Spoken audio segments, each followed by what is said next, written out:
करण्यात मुख्यमंत्री शिंदेंना आता यश आलेलं आहे, कारण नरेश म्हस्के आता ठाण्यातून विजयी झाले।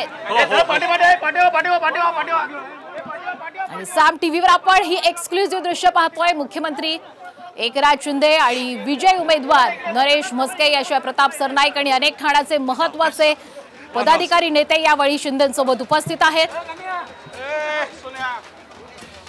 ठाण्यातील लढत ही खरंतर शिवसेना विरुद्ध शिवसेनाची होती। राजन विचारे ठाकरे गटाकडून निवडणुकीच्या रिंगणात होते, विद्यमान खासदार सुद्धा होते आणि नरेश म्हस्के शिंदे गटाकडून निवडणुकीच्या रिंगणात होते। नरेश म्हस्के हे एकनाथ शिंदे यांचे अत्यंत निकटवर्ती असे मानले जातात आणि अखेर शिंदेंचा गड राखण्यात नरेश म्हस्के यांना यश आलेले आणि नरेश म्हस्के हे मुख्यमंत्र्यांच्या भेटीसाठी आता दाखल झाल्याचं कळतंय। आणि याचीच एक्सक्लुझिव्ह दृश्य आपण साम टीव्हीवर पाहतोय। ठाण्यातून नरेश म्हस्के यांचा विजय झालेला आहे आणि आपल्या या विजयानंतर आता नरेश म्हस्के मुख्यमंत्री शिंदे यांच्या भेटीसाठी दाखल झालेले। त्यांच्यासोबत ठाण्याचे अनेक महत्त्वाचे नेते यावेळी उपस्थित असल्याचं या दृश्यांच्या माध्यमातून आपण पाहू शकतो। आणि साम टीव्हीवर ही अत्यंत महत्त्वाची दृश्य राजन विचारे विरुद्ध नरेश म्हस्के अत्यंत महत्त्वाची आणि काटेकी टक्कर ठाण्यामध्ये यावेळी पाहायला मिळाली। उद्धव ठाकरे आणि एकनाथ शिंदे या दोघांसाठी ठाण्याची लढत अत्यंत महत्त्वाची होती। आनंद दिघे यांचे कट्टर शिष्य म्हणून नरेश म्हस्के आणि राजन विचारे या दोघांची ठाण्यामध्ये ओळख। अखेर नरेश म्हस्के यांनाच ठाणेकरांनी आपला कौल दिल्याचं या निवडणुकीच्या निकालातून स्पष्ट झालंय आणि नरेश म्हस्के यांचा विजय झालेला आहे।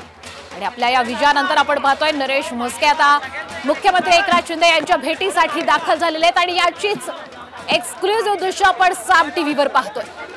थोड्याच वेळात मुख्यमंत्री एकनाथ शिंदे आणि नरेश म्हस्के हे माध्यमांशी संवादही साधू शकतील।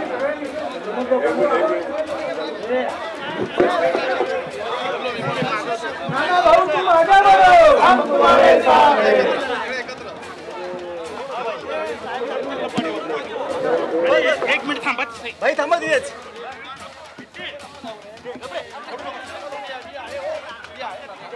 लोकसभा निवडणुकीच्या निकालानंतर मुख्यमंत्री एकनाथ शिंदे यांची पहिली प्रतिक्रिया आपण साम टीव्हीवर पाहत आहात। सगळे असे थोडे तिकडे सरका ना तुम्ही, थोडं मागे हो, मी करतोय थोडं मागे हो, कुणाल थोडं मागे हो, तुम्ही थोडं मागे हो, आपले पण मागे हो, थोडं मागे हो, मागे हो भाई, भाई थोडं मागे हो। अरे जागेवर थांबा ना भाई, प्लीज भाई, प्लीज भाई, प्लीज या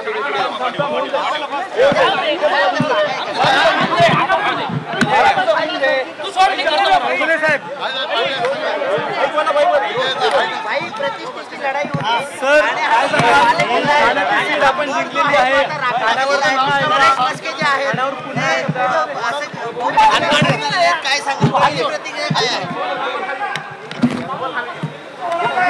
सर्वप्रथम मी ठाणे लोकसभा मतदारसंघातल्या मतदारांना मनापासून धन्यवाद देतो, मनापासून त्यांचे आभार मानतो।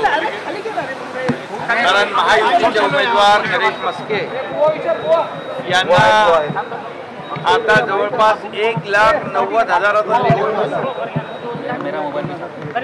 2 लाखापेक्षा जास्तीचं मताधिक्य मिळालेलं आहे।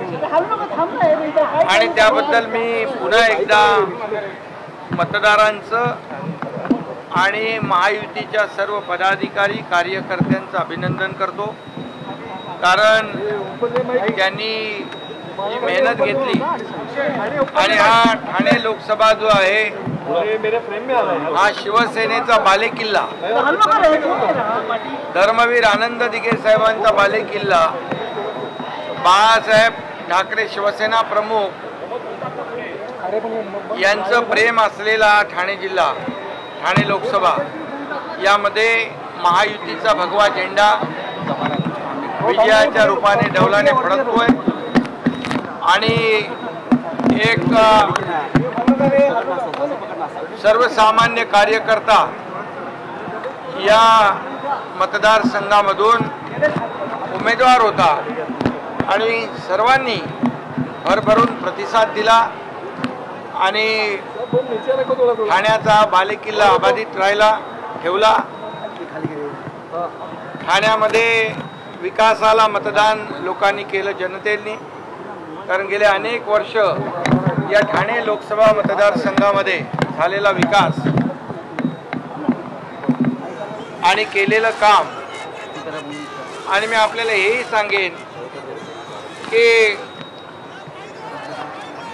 राज्य सरकारने केलेलं 2 वर्षातलं काम आणि मोदी सरकारने केलेलं 10 वर्षातलं काम याची देखील पोचपावती या विजयामध्ये नक्की मतदारांनी दिलेली आहे.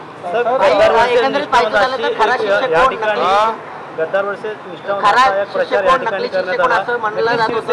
मतदारांनी दाखवलं का? ठाणेकरांनी त्यांची जागा त्यांना दाखवली आहे. मी त्याच्यावर बोलू इच्छित नाही. आणि ठाणेकरांनी त्याचं काम दाखवून दिलेलं आहे, कार्यक्रम केलेला आहे. त्यामुळे नरेश म्हस्के विजयी झाले, त्यांचं मी मनापासून अभिनंदन करतो. त्याचबरोबर या देशाचे प्रधानमंत्री नरेंद्र मोदीजी यांचंही अभिनंदन करतो, कारण ते 3ऱ्यांदा या देशाचे प्रधानमंत्री होत आहेत.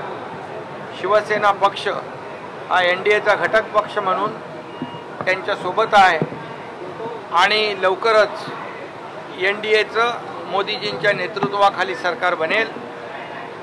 कारण ज्या लोकांनी इंडिया अलायन्सने एकच ध्येय, एकच त्यांचा एकाच द्वेषाने पछाडले होते, मोदी हटाव.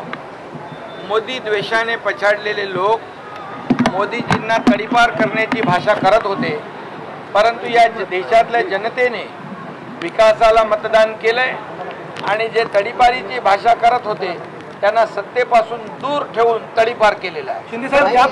आणि त्यामुळे आज आम्ही जे विकासाचं राजकारण करतो, यापुढे देखील विकासाचा अजेंडा आमचा असणार आहे.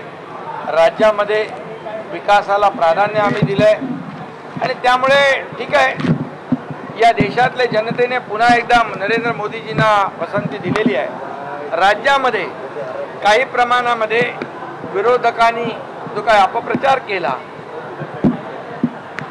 संविधान बदलणार म्हणून दिशाभूल केली आणि त्या अपप्रचाराचा त्यामध्ये आम्ही थोडी त्याच्यामध्ये त्यांचा गैरसमज दूर करायला कुठं कमी पडलो याचा नक्की विचार आम्ही करू आणि नक्की त्याच्यामध्ये दुरुस्त करू, त्यांचा संभ्रम दूर करू. आणि वोट बँकेचं ज्यांनी राजकारण